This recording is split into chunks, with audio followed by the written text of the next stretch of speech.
Hi, this is Coach Joe Lucas, and welcome to this episode of the Magellan Network Show. In this episode, I want to give you all a debrief of a very special meeting I just concluded, actually in Chicago, Illinois, where I invited 6 of my longtime clients.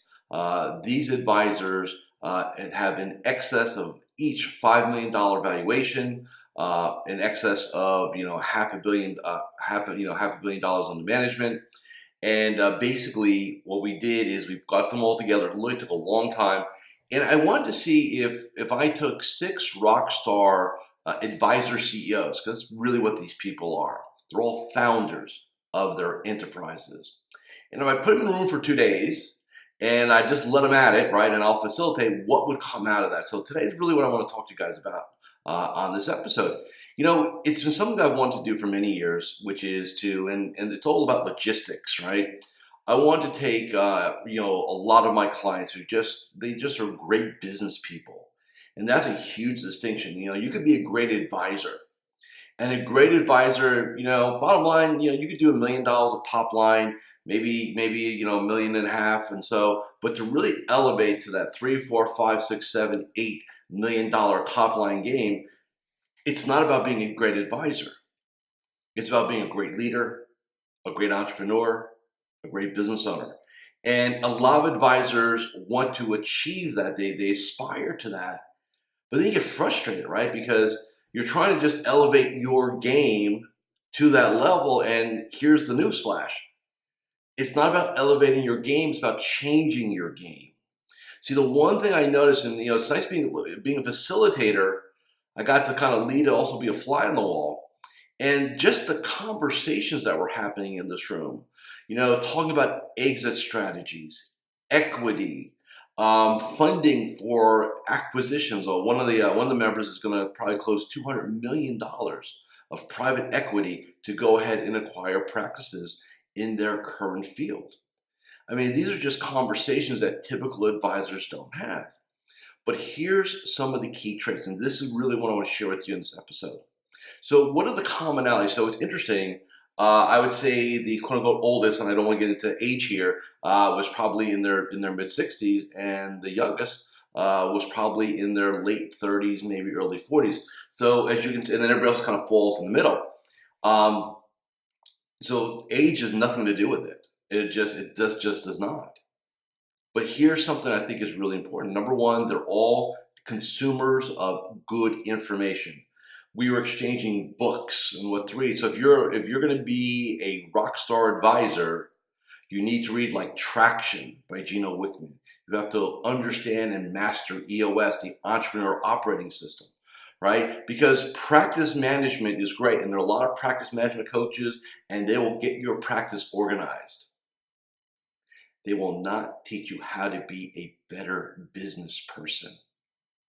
So we talk a lot about Traction, a lot about EOS, a lot about Basecamp, and things like that. So the one commonality they all have is they don't just get sucked up in the industry reading. They look at business in general, and they extrapolate ideas out. That's number one. Number two, pretty much, and they're involved with me, obviously, but we're not going to talk about me being the common denominator here, but they're all involved, whether it's strategic coach or Vistage, right, or EO. They're also involved in other business organizations. They're just not like sucked into this industry. They get outside the box, right? Third thing, they're highly organized. Planners, software, just taking notes, all those things, just really, really personally organized. Not methodical. So let me get very clear on this. I think, we think organization means that's methodical and they don't deploy rapidly. They do deploy rapidly. In fact, when they deploy big time. But these are guys that have their planners, whether it's electronic or they're using a leverager system, whatever they have, they're highly organized individuals. The next thing, which is going to kind of blow everybody away, is that you would think that these people must be deploying 24/7, 365. That they may be like workaholics. And literally, I can go around the room. I'm in my mind and go, Okay, one guy takes about 20 weeks off a year. The other guy has 7 homes throughout the United States he works and travels in. The other guy's an avid golfer and plays golf around the world. The other guy deploys a sabbatical every year to Hawaii, and on, right? So these are not just I sacrifice everything for everything. It's they understand balance and they understand what's truly important. And so they're very well, they have great balance, they have great integration. And you would think it's like the total opposite. The other thing they all do is they hire well. So they understand human capital. We talk in my game, we talk about we need 3 things to elevate a practice. So to take a $500,000 practice to a $5 million practice, just as a conversation here, what is necessary, right? And the first thing is the psychology of the founder, owner, leader, right? Because if the mindset is I'm just going to work harder and do what I do and not evolve, I don't care. You're never going to get there. The second thing is they understand systemization. They understand that. So whether it's practice management, whether it's EOS, anything like that, right? It works. And so they understand systemization is critical. You can't just wing your world. You can wing it at $500,000. In fact, you can probably wing it up to $1 million. You want to go elevate to $3, $4, $5, $10 million, it's a whole different animal. And if you're just going to sit there and be unorganized and not be systematized both personally and in your game, not going to happen. And then the third piece is human capital, right? Talent. We have to attract talent. We have to nurture talent. We have to retain talent. And that is not just economic, by the way. It's about investing back into your people, creating culture, right? That people want to stay, that they want to join. It's about attracting the right people. So psychology, systems, and talent. These guys have mastered all 3. They attract well, they retain, they're systematized, they think like CEOs. That's the other part of that game. If I really look at them, they're CEO rainmakers. It doesn't mean that they're not involved with clients and they don't do that, but they understand that they can't do just that they have these other roles to fulfill.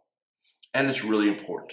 So that's the other element that we notice. And in these 2 days, we were talking, like I said, about exit strategies, we're talking about talent. It's just really like high level stuff. You would not know, other than for some keywords, that you were in a room of advisors. It could have been any business because of just what we're talking about in terms of everything. Talking about profitability, cash flow, margins, pricing, all the things that business people talk about.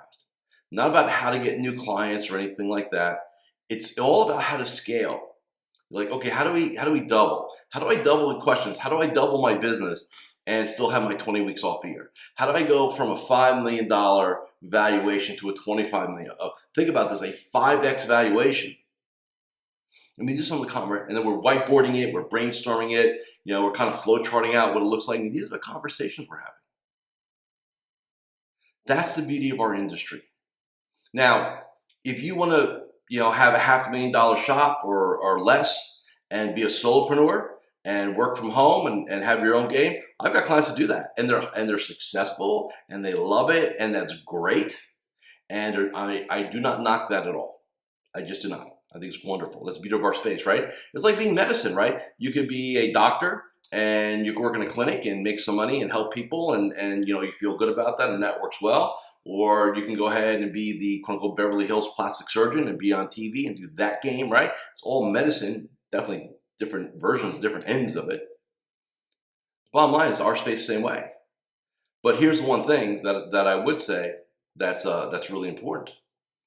You're not going to be able, you can't sit there and say, well, I want to be a multi-million-dollar guy or gal, I want to build an enterprise, and you don't understand leadership. You don't understand business. You don't understand workflows. You don't understand systems. You don't understand talent. It will never happen. And that's what will frustrate you. What I see in my game with, some advisors is they want that world, right? They want that, they want that big boy world or big girl world, if you will. But they're not willing to change. They're not willing to elevate. They're not willing to evolve.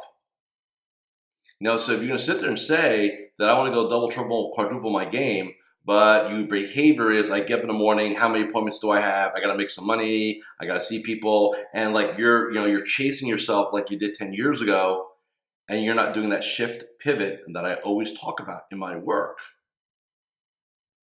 You're going to have a challenge. It just won't happen. I did this meeting as much, I was curious.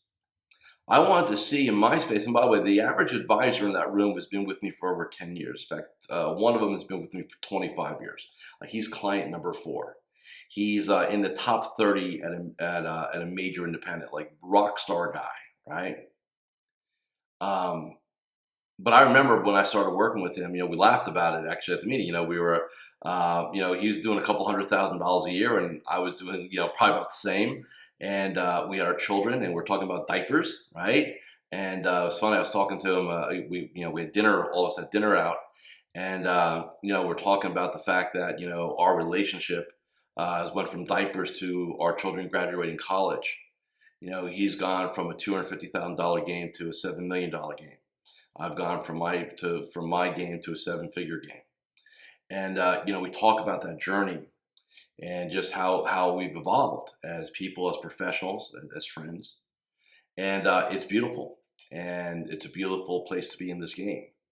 But if you're watching or listening to me and you're sitting there saying, I want that, here's a prime question you need to ask yourself. So if you want to go from $500,000 to 5 million, or you want to go from 1 million to 10, whatever that is for you, here's the only question that matters right now. Who do you need to become? What character traits?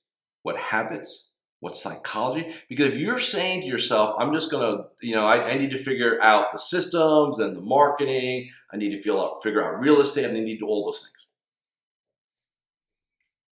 But you're not asking the most important question, which is, what about you? See, the one thing that all these, and I say guys because of just the way it worked out gender-wise, they all understand is they're highly self-aware individuals.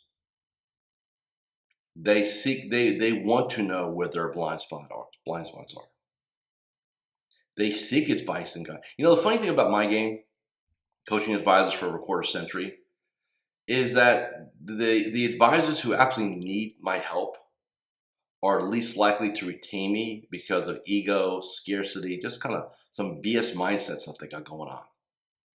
And these guys, literally, like I said, average of 10, probably close to 15 if I really think about it, some into 25 years.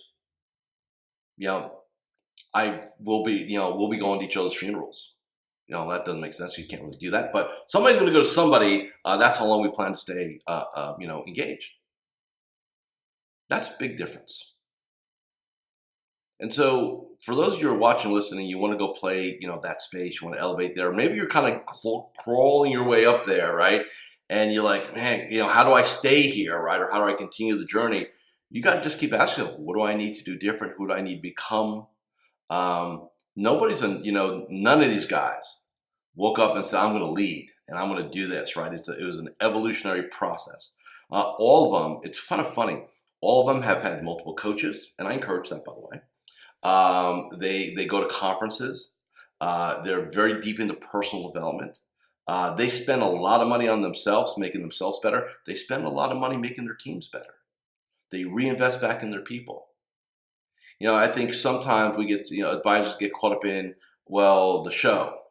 I need a new car. I need a 6-figure man cave. I need all this BS. When you need to reinvest back in yourself and in your people. That is truly the one commonality they all have, is that they were willing to play the long game, and they didn't let their lifestyle creep up on them.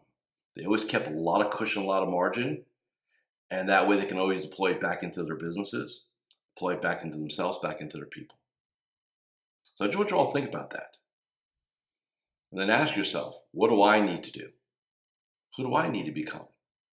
What do I need to be different? And, here we are in the fourth quarter, and, 2020 is right around the door. And I know some of you are already thinking about it. Like, what do I need to do? What's my game plan for 2020? How am I going to lock up 2019? And I'm just asking you to take inventory on yourself. That's really the game. All right, so I just want to come today and share that with you. It's a little bit more of a story than just to hear some ideas on some strategies and things like that. I want to give you sort of like a little debrief, if you will, on this. It was just a real powerful 2 days. And we call it Magellan F1 or Founders 1 group. So with that being said, thanks for listening. Thanks for watching this episode of the Magellan Network Show. And 2 things real quick. Number one, if you're watching this before mid-November of 2019, FA Biz Plan, we have a business planning conference coming up, and the URL, if you will, is fabizplan.com. So fabizplan.com. I am the only coach that does a 3-day specific business planning process. And by the way, all these gentlemen do attend these, so keep that in mind. Number 2 is MagellanNetwork.net is my group game. So if you want to check that out, feel free. And with that being said, thanks for listening. Thanks for watching this episode of Magellan Network Show. Until next time, Coach Joe Lukacs saying, hey, just go out there and make it happen. Get your mindset, be uncomfortable, and go take action. So there you have it. If you really enjoyed watching this episode, go ahead and subscribe to the Magellan Network Show with Coach Joe here on YouTube. And remember, I'm always here to help you become a better entrepreneur, business owner, and financial advisor. With that, I'll see you next time on the Magellan Network Show with me, Coach Joe. Take care and goodbye.